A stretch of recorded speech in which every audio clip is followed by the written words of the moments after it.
सीहोर के इछावर में लव जिहाद के सनसनीखेज मामले में इलाके में उबाल ला दिया है, जिसको लेकर हिंदू समाज ने आरोपी मोहसिन के खिलाफ मोर्चा खोल दिया है और दुकानदारों ने अपनी स्वेच्छा से बाजार बंद किया और सैकड़ों की संख्या में सड़कों पर उतर आए। सकल हिंदू समाज ने तहसील कार्यालय के सामने हनुमान चालीसा का पाठ कर विरोध जताया। साथ ही प्रशासन को चेतावनी दी गई कि 1 घंटे में आरोपी की अवैध संपत्ति नहीं गिरी तो समाज खुद कार्रवाई करेगा। आज इछावर में भी जिस प्रकार इन्होंने ये योजना बना रखी है, मुस्लिम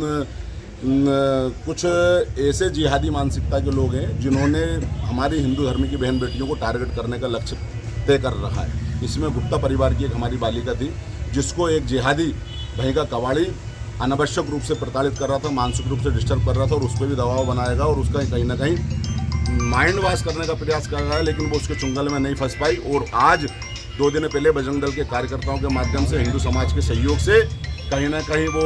भांडा रैकेट का पर्दाफाश हुआ है और उसमें हिंदू समाज और विश्व हिंदू परिषद बजरंग दल ये मांग करता है कि इस प्रकार के जिहादियों को जो लव जिहाद कर रहे हैं उन लोगों के मकानों को तोड़ा जाए, घर परिवारों को शासन की जितनी सुविधाएं दी जाती हैं उनसे वंचित किया जाए और इस प्रकार के कोई भी कार्य किसी भी क्षेत्र में कहीं भी चलेंगे भारत की पुण्यभूमि पर इस प्रकार के लव जिहाद धर्मांतरण कोसों दूर तक नहीं दिखेंगे और दिखेगा तो बजरंग दल उसको अपनी भाषा में और अपने हिसाब से इलाज करने को सक्षम और तैयार है। आरोपी मोहसिन पर नाम बदलकर युवती को प्रेम जाल में फंसाने, दुष्कर्म और धर्म परिवर्तन का दबाव जैसे गंभीर आरोप लगे हैं। युवती की कोतवाली में शिकायत दर्ज कराने पर ये मामला सामने आया। सुबह एक पीड़िता थाने आई थी और थाने आकर उसने एक लिखित प्रकटन हम लोगों को दिया था, जिसमें उसका कहना था कि वो जो है जहाँ रहती है वहीं उसी क्षेत्र का रहने वाला एक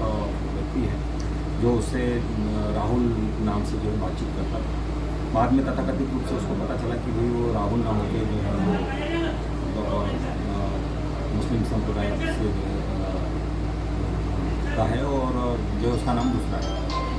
उसके इसमें जो है उस पीड़िता ने जो है आज यहाँ पे आके FIR करी। उसके ऊपर शायद उसका ऐसा भी कहना था कि मानसिक रूप से दबाव भी दे रहा था कि मुझसे शादी करना पड़ेगी तो काम कर लेता।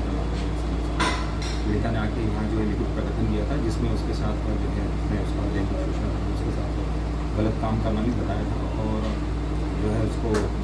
जिहादी रूप से जो है धर्म परिवर्तन करने के लिए बात करने का प्रयास किया था। हम लोगों ने प्रथम दृष्टया जो तथ्य थी उसके हिसाब से बलात्संग और धार्मिक स्वतंत्रता देने के तहत, चूँकि वो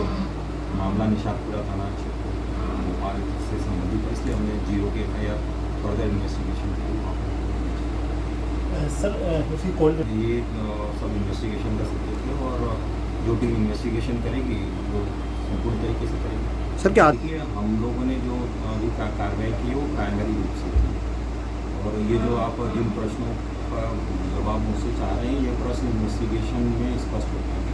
इसलिए जब जो भी इन्वेस्टिगेशन करेगा उन बिंदुओं पर ध्यान रखेगा। तो इछावर में लव जिहाद के खिलाफ समाज का आक्रोश साफ तौर पर दिखाई दे रहा है। अब देखने वाली बात यह है कि प्रशासन इस पर कितनी तेजी से और कितनी गंभीरता से कार्रवाई करता है। सीहोर से पंजाब केसरी के लिए धर्मेंद्र राय की रिपोर्ट।